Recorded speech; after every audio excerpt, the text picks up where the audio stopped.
Hi, I'm Dr. Joseph Lamb. I'm coming to you today from the Personalized Lifestyle Medicine Center by Metagenics in Gig Harbor, Washington, where we're having a sunny day. Actually, a fair amount of lights coming through, and I guess I'm backlit today. So now that it's no longer dreary, I'm going to have to do something about my camera. But it's good to be with you all today, and I hope everybody had an awesome weekend. So today is the first of our 5-part series on gastrointestinal health. And specifically today, we're going to be talking about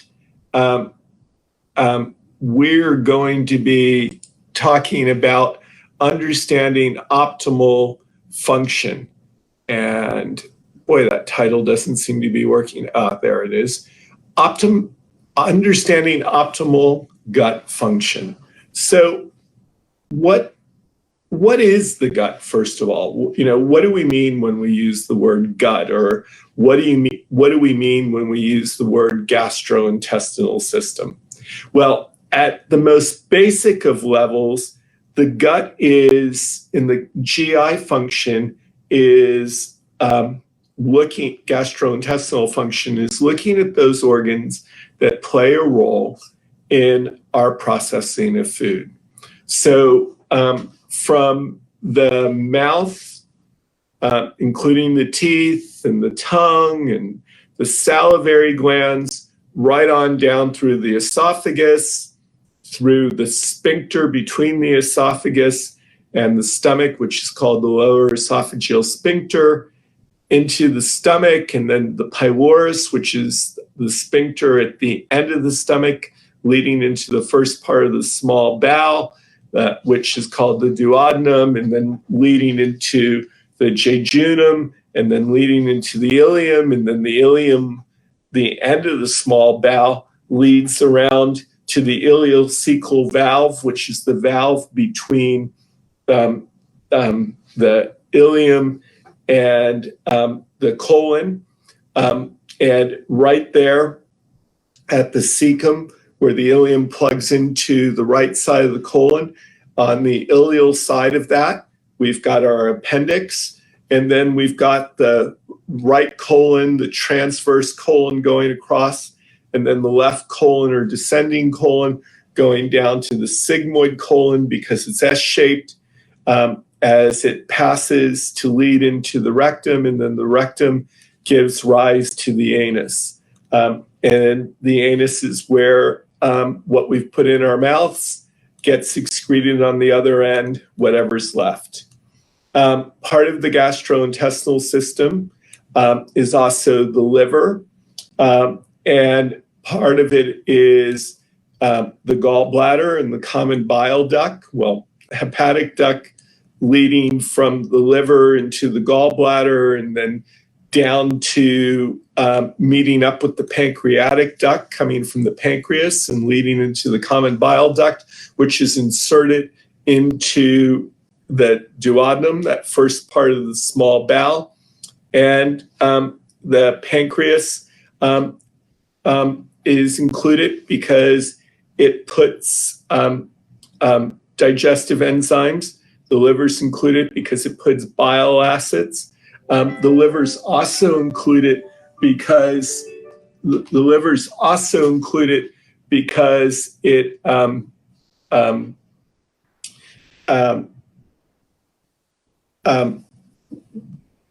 excretes, helps with our excretion and gets rid of toxins and puts that into the gut and puts it in to go out. So, basically we have this system all designed to help us get as much out of our food as we possibly can.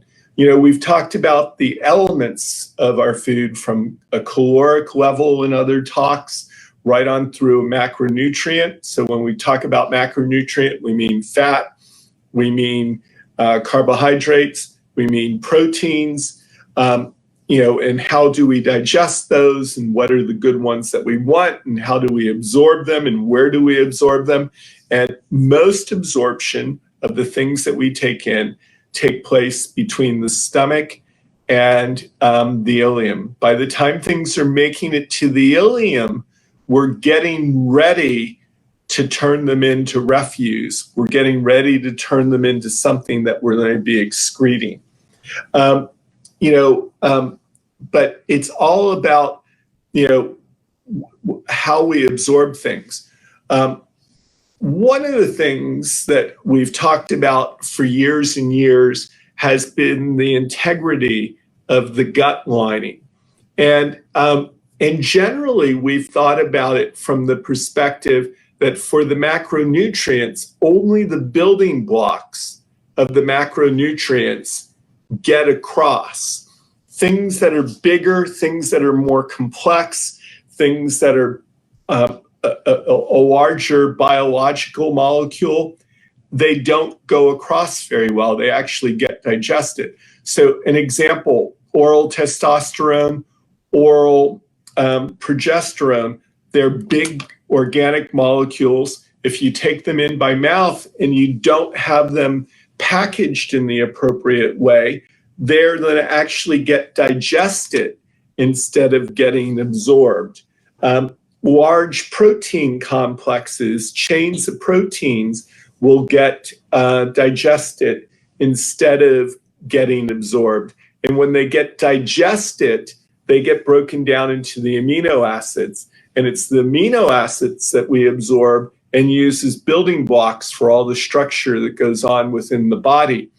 When it comes to things like complex biological molecules, like a testosterone or something of that sort, or certain large drugs that we have to give, like insulin, that we have to give as an injection, either intravenously or intramuscularly or subcutaneously, subcutaneous being the most common way. When we have to give medications like that, if we broke them down, our body doesn't have a system in place to build them back up. So we inactivate them by breaking them down, and that's why certain medications can't be given, or certain medications we may not break down, things like amphotericin, which is an antifungal, or nystatin, which is an antifungal. They don't get broken down, or rifaximin, an antibiotic that we use to treat bacteria in the gut. They're not broken down, but they're not absorbed, which actually, in some regards, creates a beneficial feature, because something that's potentially toxic stays in the gut. Curcumin, for example, interestingly enough, some people, the absorption of curcumin isn't very good, and some people actually think that curcumin doesn't need to be absorbed in order for it to work effectively. So when we're looking at all of these pieces, parts, and thinking about digestion, it's how do we get things in? Saliva starts that process of breaking down our food. The acid secretion by the stomach furthers it. Once it comes out of the stomach, the bile acids help with, the acid in the stomach's particularly good for helping break down proteins and the such like. The bile acids coming from the liver help with this making fats soluble. The pancreatic enzymes buffer that stomach acid, but they also have specific enzymes to further break down beyond the pepsin that was in the stomach, which also helps break down proteins. You've got all sorts of compounds, different enzymes coming from the pancreas that have digestive purposes. Lipases, which break down fat, amylases, which break down carbohydrate chains, other proteases, like pancreatic elastase, which breaks down various protein products so that we can get these to the point that they can be absorbed in the gut. But, traditionally, we have thought about all of these processes as taking place, and that the gut has a very strong integrity.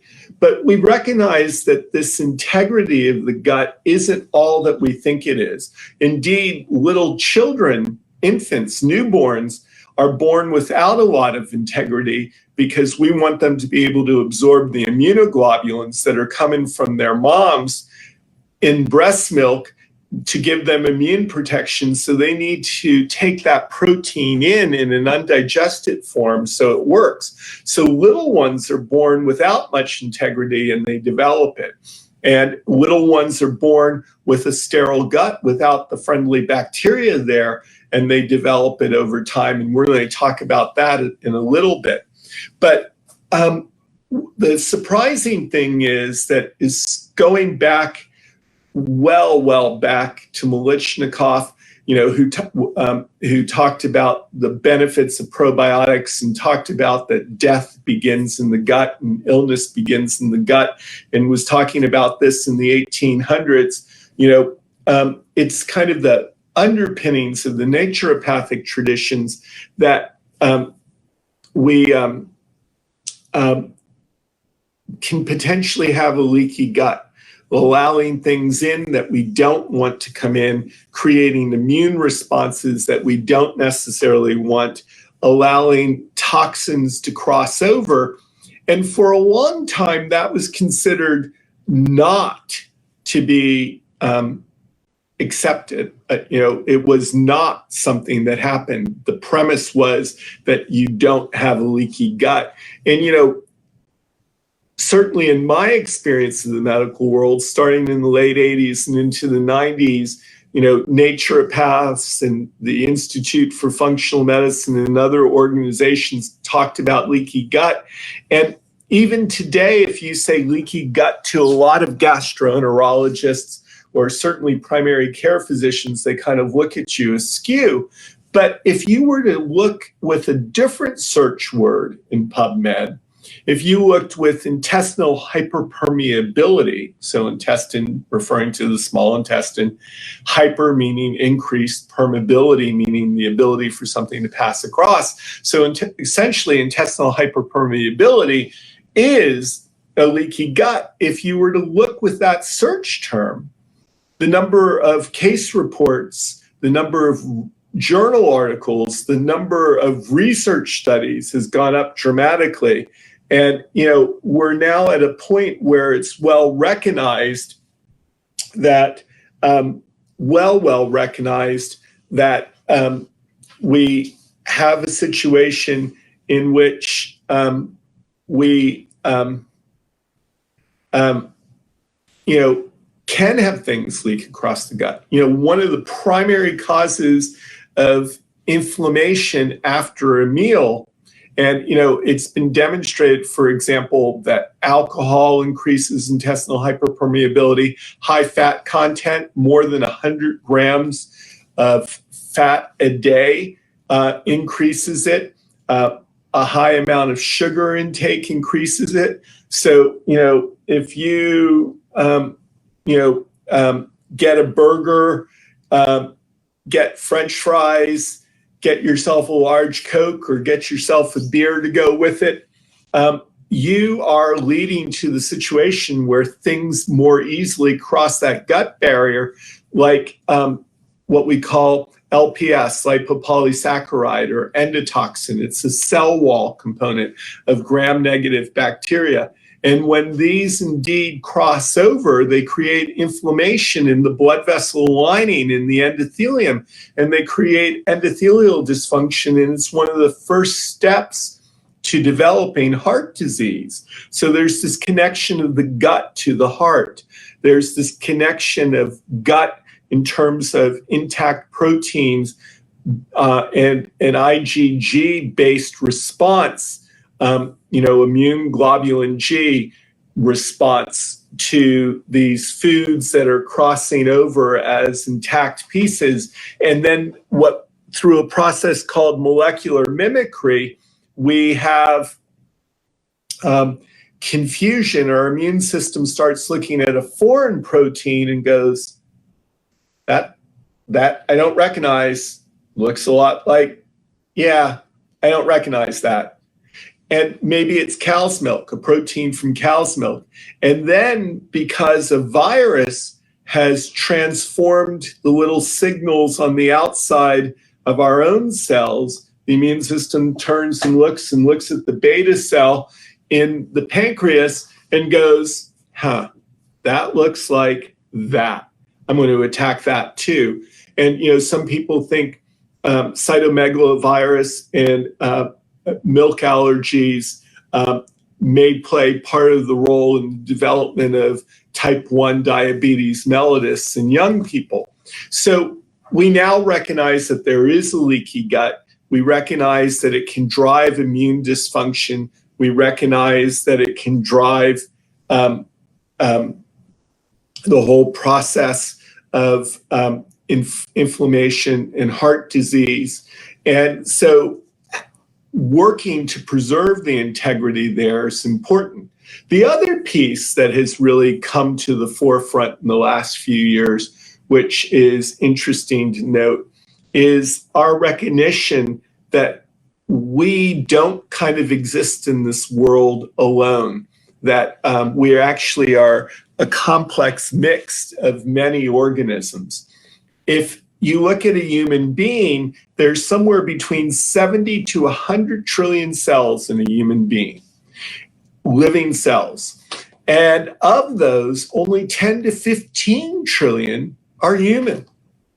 So that's leaving something in the neighborhood of, 60 to 85 trillion cells that are not human. Now, that number is thrown off a little bit.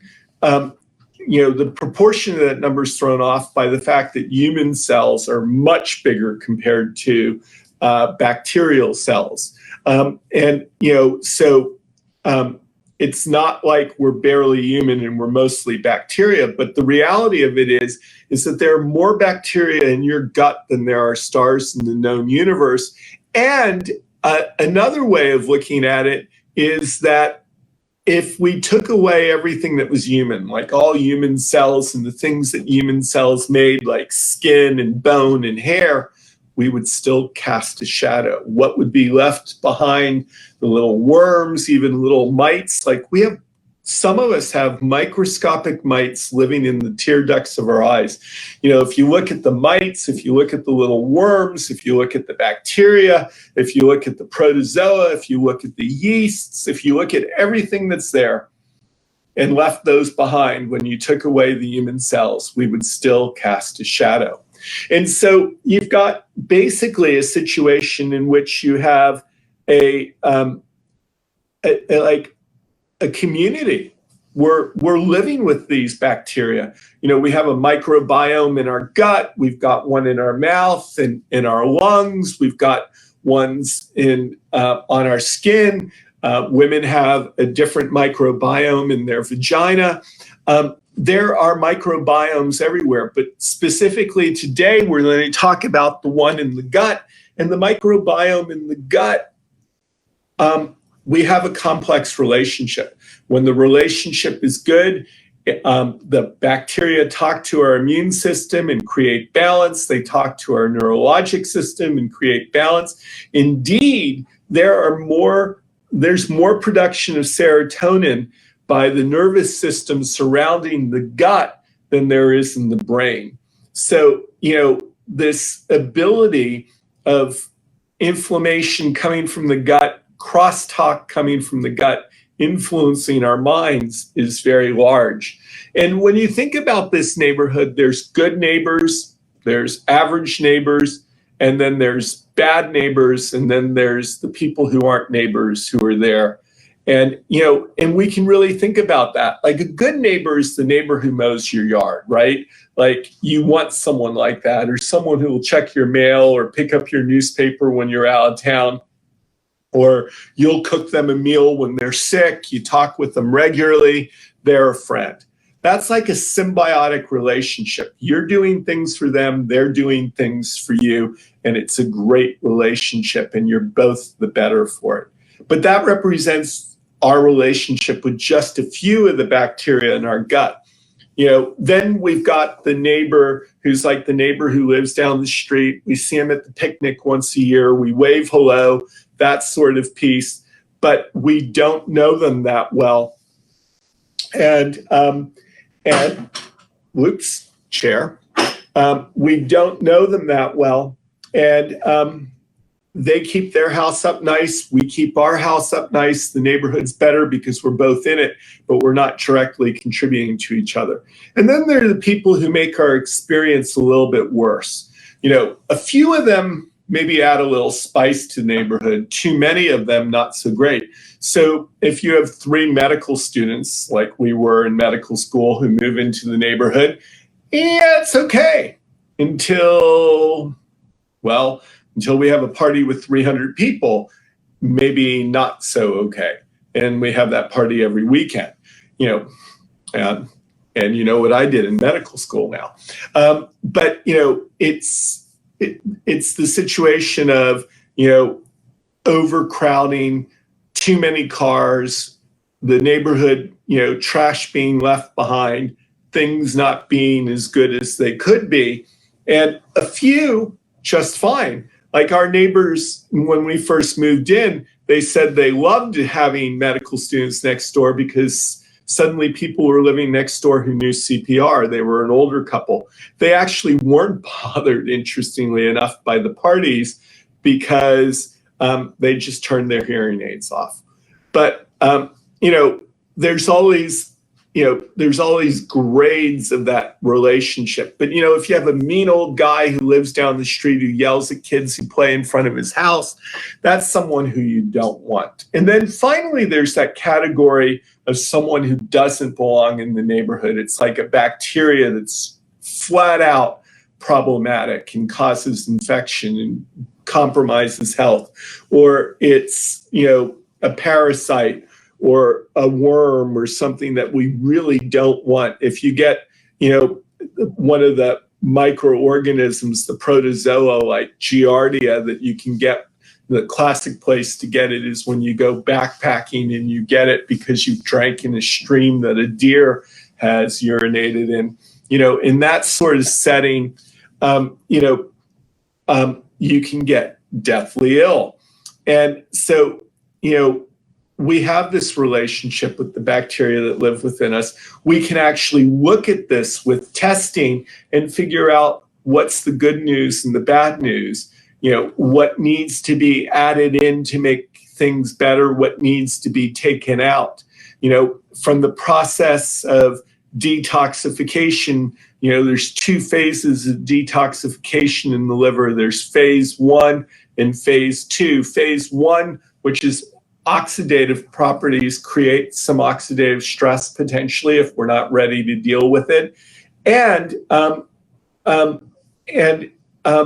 it's a little bit like putting half of a Velcro patch on something that you want to get rid of. And then the second stage is basically a reductive type phase, or a conjugation phase, or a sulfation phase. It's a phase where you put the other half of the Velcro patch on and make it so that it sticks to something that you can get rid of. Things that are fat soluble, we want to hold on to, that we'll store it away in a fat cell. But if we make it so that it can go into water, it can go into urine and it can be excreted and gotten rid of, or it can stay in the gut. And so there's all of these processes, and the bacteria in the gut do things for us like help us make B12. They do things for us like help us make certain metabolites of phytoestrogens, for example, which have capabilities.